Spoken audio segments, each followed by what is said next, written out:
दोस्तों, आप लोगों का एक बार फिर से स्वागत है। पिछली क्लास में हम लोगों ने पढ़ा था कि रासायनिक अपक्रिया किसे कहते हैं। रासायनिक अपक्रिया के प्रकार हम लोग पढ़े थे, जैसे मंद अपक्रिया, तीव्र अपक्रिया, अनुत्क्रमणीय अपक्रिया, उत्क्रमणीय अपक्रिया, ऊष्माक्षेपी अपक्रिया और अंतिम ऊष्माशोषी अपक्रिया के बारे में हम लोगों ने पढ़ा था। आज रासायनिक अपक्रिया के प्रकार में हम लोग पढ़ेंगे कि क्रियाविधि के आधार पर रासायनिक अपक्रिया को निम्नलिखित वर्गों में बांटा जाता है। इसमें पहला हमारा है योगात्मक अपक्रिया, या योगात्मक अपक्रिया का दूसरा नाम होता है संयोजन अपक्रिया। जैसा नाम से ही स्पष्ट है, योगात्मक यानी योग अर्थात जोड़, यानी योगात्मक अपक्रिया का परिभाषा क्या होता है? वे अपक्रियाएं जिनमें दो या दो से अधिक पदार्थ आपस में संयोग करके केवल एक पदार्थ बनाते हैं, उन्हें संयोजन या योगात्मक अपक्रिया कहते हैं। जैसे पहला हमारा एग्जाम्पल है एथिलीन C2H4। एथिलीन की अपक्रिया कराते हैं हाइड्रोजन गैस के साथ निकिल उत्प्रेरक की उपस्थिति में, और टेम्परेचर होता है 300 डिग्री सेल्सियस। 300 डिग्री सेल्सियस ताप पर निकिल उत्प्रेरक की उपस्थिति में एथिलीन की अपक्रिया कराते हैं हाइड्रोजन से। तो ये दोनों पदार्थ क्या करते हैं? आपस में संयोग करते हैं। दोनों पदार्थ आपस में संयोग करके केवल एक पदार्थ बनाएंगे और बनता है हमारा एथेन C2H6। दूसरा एग्जाम्पल है, जैसा कि ऊष्माक्षेपी में इस एग्जाम्पल को बताया गया था कि कैल्शियम ऑक्साइड CaO या बूझा चूना। तो कैल्शियम ऑक्साइड की अपक्रिया जल से कराते हैं। जब कैल्शियम ऑक्साइड की अपक्रिया जल से कराएंगे तो ये दोनों पदार्थ क्या करते हैं? आपस में संयोग करेंगे, और आपस में संयोग करके एक पदार्थ बनाएंगे जिसका नाम है कैल्शियम हाइड्रॉक्साइड CaOH2। और इसके साथ में क्या निकलता है? ऊष्मा। यानी संयोजन अपक्रिया में क्या होगा कि दो पदार्थ आपस में क्या करेंगे? संयोग करेंगे। जब दो पदार्थ या दो से अधिक पदार्थ जब आपस में संयोग करेंगे तो एक पदार्थ बनेगा, उसे बोलते हैं संयोजन अपक्रिया। अब दूसरा इसमें रिएक्शन है प्रतिस्थापन अपक्रिया। प्रतिस्थापन अपक्रिया का दूसरा नाम है विस्थापन अपक्रिया। प्रतिस्थापन अपक्रिया क्या होती है? वे अपक्रियाएं जिनमें किसी यौगिक के अणु की किसी परमाणु या समूह के स्थान पर कोई दूसरा परमाणु या समूह आ जाता है, तो उस अपक्रिया को बोलते हैं प्रतिस्थापन अपक्रिया। जैसे में पहला एग्जाम्पल है कॉपर सल्फेट के विलयन में। कॉपर सल्फेट के विलयन में जब लोहे की कील हम लोग डालते हैं तो लोहे की कील क्या करता है? कॉपर सल्फेट के विलयन से ये जो कॉपर होता है, इस कॉपर को विस्थापित कर देता है और उसके स्थान पर स्वयं आ जाता है। FeSO4 और कॉपर। फिर से देखिए, कॉपर सल्फेट के विलयन में जब लोहे की कील डालते हैं तो ये लोहे की कील क्या करता है, इस कॉपर सल्फेट के विलयन से जो कॉपर धातु होता है, इस कॉपर धातु को विस्थापित कर देता है और उसके स्थान पर स्वयं आ जाता है। तो ये विस्थापन अपक्रिया का उदाहरण है। दूसरा उदाहरण है, सूर्य के प्रकाश की उपस्थिति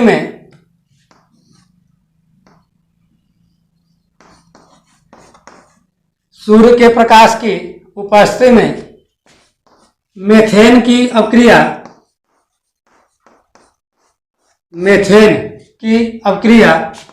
कराते हैं क्लोरीन से। Hμ जो होता है सूर्य का प्रकाश, यहाँ जो Hμ है क्या है, सूर्य का प्रकाश। तो सूर्य के प्रकाश की उपस्थिति में मीथेन की अपक्रिया कराते हैं क्लोरीन से, तो क्या होता है, मीथेन में 1 कार्बन और 4 क्या है हमारे हाइड्रोजन।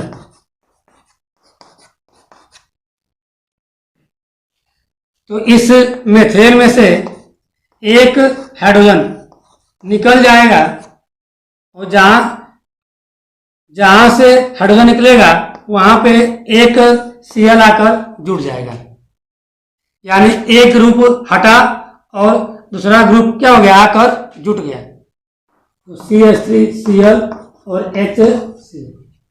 ये केवल समझाने के लिए है कि मीथेन में 1 कार्बन और 4 हाइड्रोजन एकल बंध से जुड़े होते हैं। तो कोई भी एक हाइड्रोजन एक Cl क्या हो जाएगा, विस्थापित हो जाएगा और जहां से एक हाइड्रोजन हटेगा वहां पे एक Cl आकर जुड़ जाएगा। तो CHHH CH3 और यहाँ से क्या आता है हमारा हाइड्रोजन, तो यहाँ पे एक Cl आकर क्या हो जाएगा, जुड़ जाएगा। तो CH3Cl। इसका नाम होता है मेथिल क्लोराइड। ये होता है हाइड्रोक्लोरिक अम्ल। अब तीसरा जो अपक्रिया पढ़ना है वह है वियोजन अपक्रिया।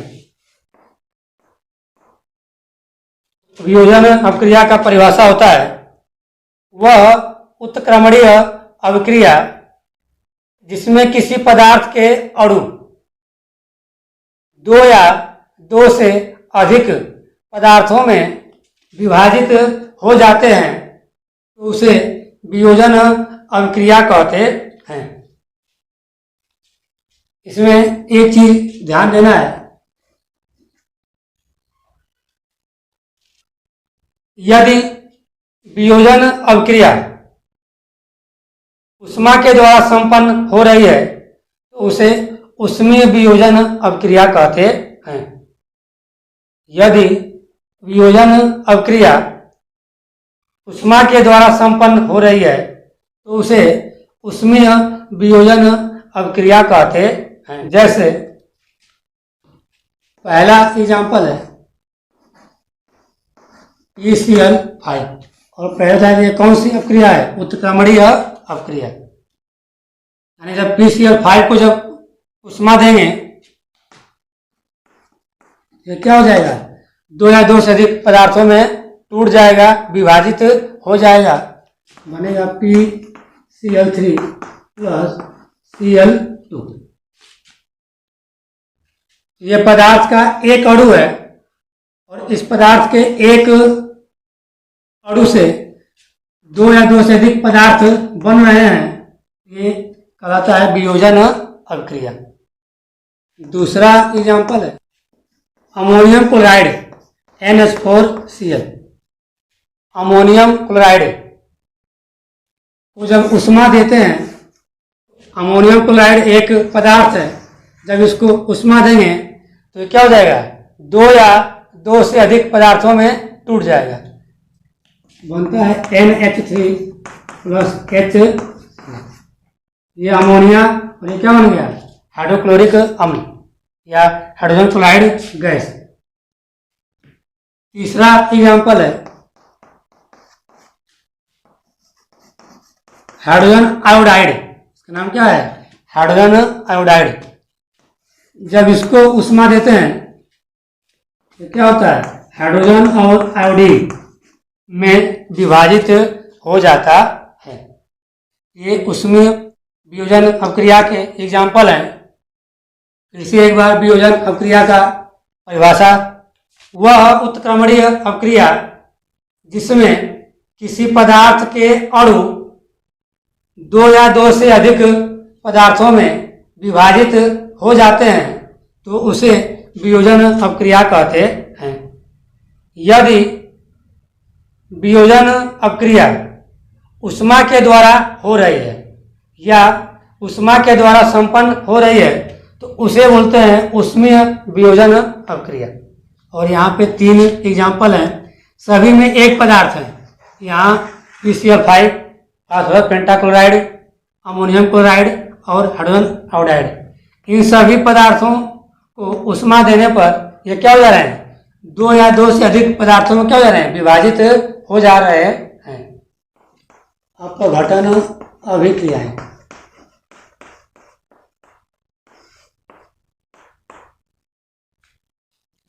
वियोजन अपक्रियाएं और अपघटन अपक्रियाएं दोनों एक ही हैं। अंतर क्या है कि वियोजन अपक्रिया उत्क्रमणीय अपक्रिया होती है, जबकि अपघटन अपक्रिया क्या होती है? अनुत्क्रमणीय अपक्रिया होती है। वियोजन अपक्रिया और अपघटन अपक्रिया दोनों एक ही अपक्रिया होती है। अंतर क्या है कि वियोजन अपक्रिया उत्क्रमणीय अपक्रिया होती है, जबकि अपघटन अपक्रिया अनुत्क्रमणीय अपक्रिया होती है। इसका परिभाषा होता है वह अनुत्क्रमणीय अपक्रिया जिसमें किसी पदार्थ के अणु 2 या 2 से अधिक पदार्थों में विभाजित हो जाते हैं तो उसे अपघटन अभिक्रियाएं कहते हैं। अब इसमें 2 पॉइंट है कि पहला पॉइंट है कि यदि अपघटन अभिक्रिया उष्मा के द्वारा संपन्न हो रही है, यदि अपघटन अभिक्रिया उष्मा के द्वारा संपन्न हो रही है तो उसे बोलते हैं उष्मीय अपघटन अभिक्रियाएं। और दूसरा, यदि अपघटन अभिक्रिया विद्युत द्वारा हो रही है तो उसे बोलते हैं वैद्युत अपघटन अभिक्रियाएं। पहला एग्जाम्पल है potassium chlorate KClO3। Potassium chlorate को उष्मा देंगे यानी गर्म करेंगे तो यह एक पदार्थ है। जब इसको गर्म करेंगे, उष्मा देंगे तो क्या हो जाएगा? 2 या 2 से अधिक पदार्थों में टूट जाएगा।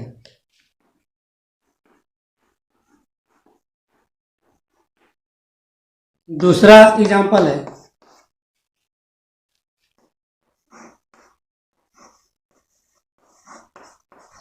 Ferrous sulphate. उष्मा देंगे या गर्म करेंगे, Fe2O3 सल्फर डाइऑक्साइड SO2 और SO3, सल्फर डाइऑक्साइड और सल्फर डाइऑक्साइड में विभाजित हो जाता है। यानी जब फेरस सल्फेट को गर्म करेंगे तो यह 2 या 2 से अधिक पदार्थों में क्या हो जाएगा? विभाजित हो जाता है। नेक्स्ट हमारा अपक्रिया है उभय अपघटन अभिक्रिया।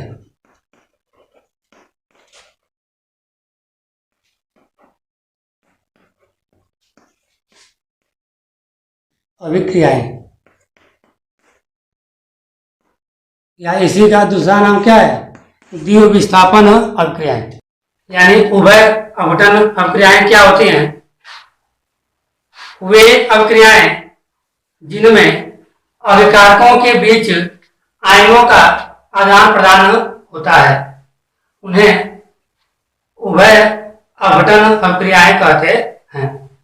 जैसा कि वे अभिक्रियाएं जिनमें अभिकारकों के बीच आयनों का आदान प्रदान होता है उन्हें उभय अपघटन अभिक्रियाएं कहते हैं।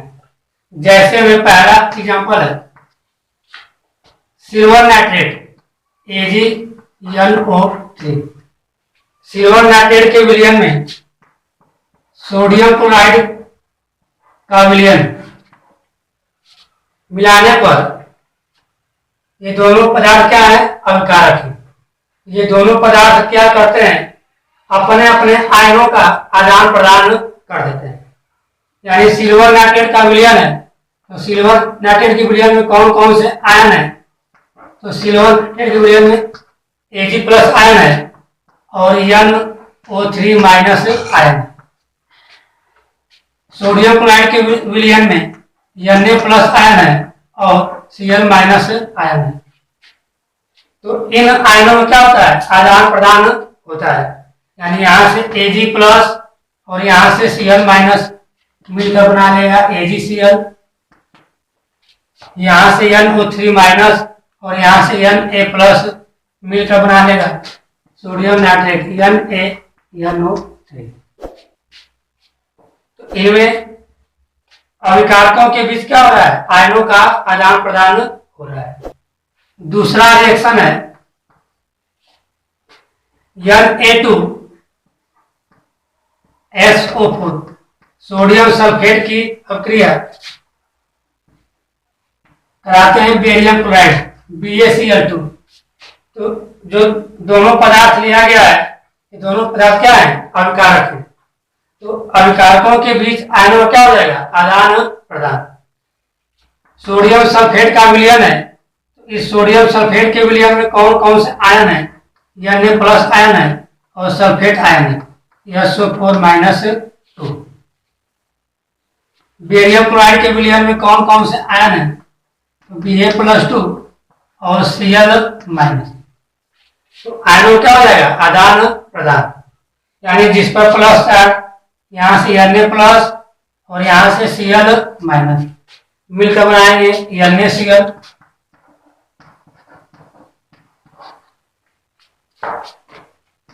यहां से Ba+2 और यहां से SO4-2 मिलकर बनाएंगे बेरियम सल्फेट BaSO4। तो वे अभिक्रिया जिनमें अभिकारकों के बीच आयनों का आदान प्रदान होता है तो उसे उभय अपघटन अभिक्रिया या द्वितीय विस्थापन अभिक्रिया कहते हैं। नेक्स्ट हमारा अभिक्रिया है रेडॉक्स अभिक्रिया। रेडॉक्स जैसा नाम से ही स्पष्ट है, रेडॉक्स रेडॉक्स दो शब्दों से मिलकर रेड प्लस ऑक्स, रेड में होता है रिडक्शन और OX ऑक्स में होता है ऑक्सीडेशन। यानी ऑक्सीडेशन मीन्स ऑक्सीकरण और रिडक्शन मीन्स अपचयन। रेडॉक्स अभिक्रिया क्या होती है, वह अभिक्रिया जिसमें ऑक्सीकरण तथा अपचयन दोनों साथ साथ होते हैं तो उसे रेडॉक्स अभिक्रिया कहते हैं। जैसे एग्जांपल है स्टेनस क्लोराइड की अभिक्रिया कराते हैं फेरिक क्लोराइड में। तो स्टेनस क्लोराइड में क्या होता है, ऑक्सीकरण। फेरिक क्लोराइड का फेरस क्लोराइड में क्या होता है, अपचयन। अभी आगे बताए हैं कि ऑक्सीकरण और अपचयन क्या होता है। बस यहाँ पे ये देखिए कि वह अभिक्रिया है, ये एक ही अभिक्रिया है। इस एक ही अभिक्रिया में ऑक्सीकरण और अपचयन दोनों क्या हो रहे हैं, साथ साथ हो रहे हैं, तो इसे क्या बोलेंगे, रेडॉक्स अभिक्रिया। इस अभिक्रिया में स्टेनस क्लोराइड का स्टेनिक क्लोराइड में क्या हो रहा है, ऑक्सीकरण हो रहा है और फेरिक क्लोराइड का फेरस क्लोराइड में क्या हो रहा है, हमारा अपचयन हो रहा है। अब आगे जो कि जानना है कि ऑक्सीकरण क्या होता है, अपचयन क्या होता है। तो ऑक्सीकरण अपचयन अभिक्रियाओं को परिभाषित करने के लिए दो मत दिया गया था। एक पुरानी अवधारणा थी और दूसरी इलेक्ट्रॉनिक संकल्पना थी। अब पुरानी अवधारणा आप लोग 9th में पढ़े होंगे कि ऑक्सीजन का योग हो रहा है तो उसे ऑक्सीकरण कहते हैं, हार्मोन का योग हो रहा है तो उसे अपचयन कहते हैं। ये पुरानी अवधारणा थी। तो इसका परिभाषा क्या है, इसके अनुसार इलेक्ट्रॉनिक संकल्पना के अनुसार किसी परमाणु आयन तथा अणु द्वारा एक या एक से अधिक इलेक्ट्रॉन त्यागने की प्रक्रिया ऑक्सीकरण अभिक्रिया कहलाती है। जैसे सोडियम परमाणु क्या करता है, एक इलेक्ट्रॉन को त्याग कर सोडियम आयन में परिवर्तित हो जाता है। मैग्नीशियम परमाणु क्या करता है, दो इलेक्ट्रॉन को त्याग कर Mg+2 आयन में परिवर्तित हो जाता है। एल्युमिनियम यानी एयर, एल्युमिनियम धातु, एल्युमिनियम परमाणु क्या करता है, तीन इलेक्ट्रॉन को त्याग कर एल्युमिनियम आयन में परिवर्तित हो जाता है। तो यहाँ पे जो भी परमाणु होंगे, अणु होंगे या आयन होंगे, कोई परमाणु है, अणु है या आयन है, वह एक या एक से अधिक इलेक्ट्रॉन को त्याग रहा है तो उसे बोलते हैं ऑक्सीकरण अभिक्रिया। दूसरा अपचयन अभिक्रिया क्या होती है, तो इसको भी इलेक्ट्रॉनिक संकल्पना के अनुसार बताया गया कि किसी परमाणु, आयन तथा अणु द्वारा एक या एक से अधिक इलेक्ट्रॉन ग्रहण करने की प्रक्रिया अपचयन कहलाती है। जैसे क्लोरीन, क्लोरीन क्या करता है, एक इलेक्ट्रॉन को ग्रहण करके क्लोराइड आयन में परिवर्तित हो जाता है।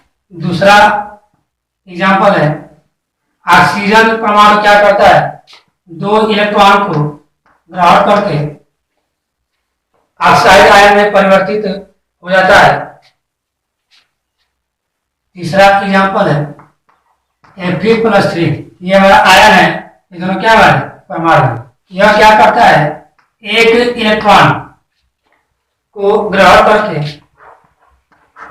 Fe+2 आयन में परिवर्तित हो जाता है। अपचयन अभिक्रिया और ऑक्सीकरण अभिक्रिया, इसमें क्या होगा कि कोई भी परमाणु है, कोई भी अणु है, कोई भी आयन है, यह क्या करेगा, यदि एक या एक से अधिक इलेक्ट्रॉन को त्याग रहा है तो जितने इलेक्ट्रॉन को त्यागेगा उस परमाणु को उतना क्या आएगा, धन आवेश आएगा, तो वो होता है ऑक्सीकरण अभिक्रिया।